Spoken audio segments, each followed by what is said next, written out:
Operation Football Week 9, final week of the regular season. Some teams fighting to get into the postseason, others just jockeying for playoff position.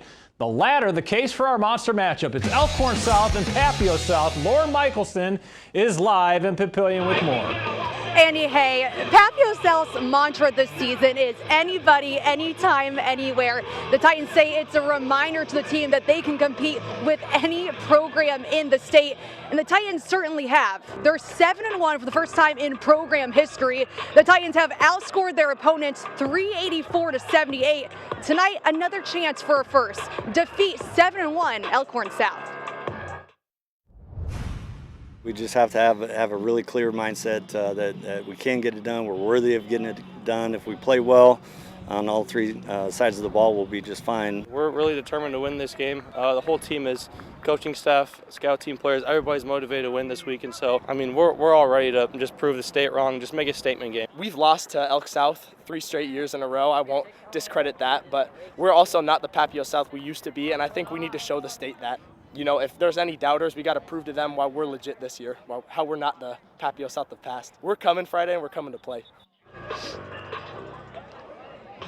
After a 4-6 finish last season, the Titans say the biggest difference this year is their togetherness and a whole lot of firepower on offense. The Titans averaging 48 points per game.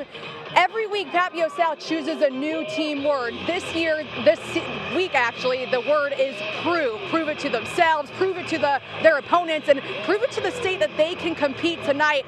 Proving it does start with stopping Elkhorn South's workhorse in the backfield. Jaden Secco is averaging over 180 yards a game.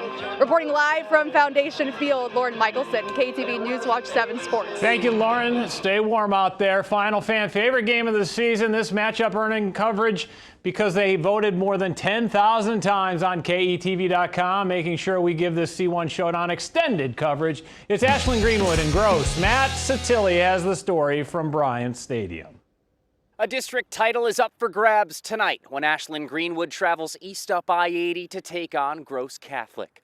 The Blue Jays have one of the most prolific offenses in Class C1, led by a pair of seniors, quarterback Derek Tonjes and wide receiver Cal Kissinger. Tonjes has over 1,900 passing yards on the season, which ranks second in Class C1.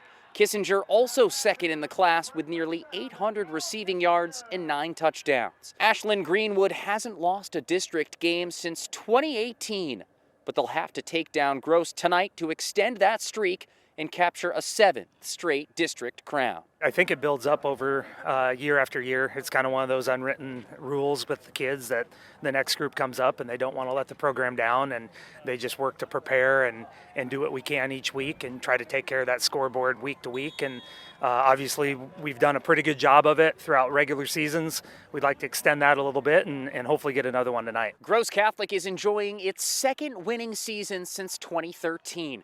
At 6-2, the Cougars are firmly in the playoff picture, but looking to improve their seeding and get revenge after falling to AG last year, 47-20. Reporting at Bryan High, Matt Satilli, KETV News Watch 7 Sports. Thank you, Matt. Other games tonight, Westview and Millard West for the district title, plus Norfolk and Creighton Prep. Fremont and Omaha Central Eagles get in with a win. Class B, Plattsmouth gets into the postseason with a victory over Ralston. And over in Iowa, the postseason begins tonight for the smaller schools. We'll be at South Central Underwood and Mount Ayr at St. Albert. It's all tonight on Operation Football tonight at 10.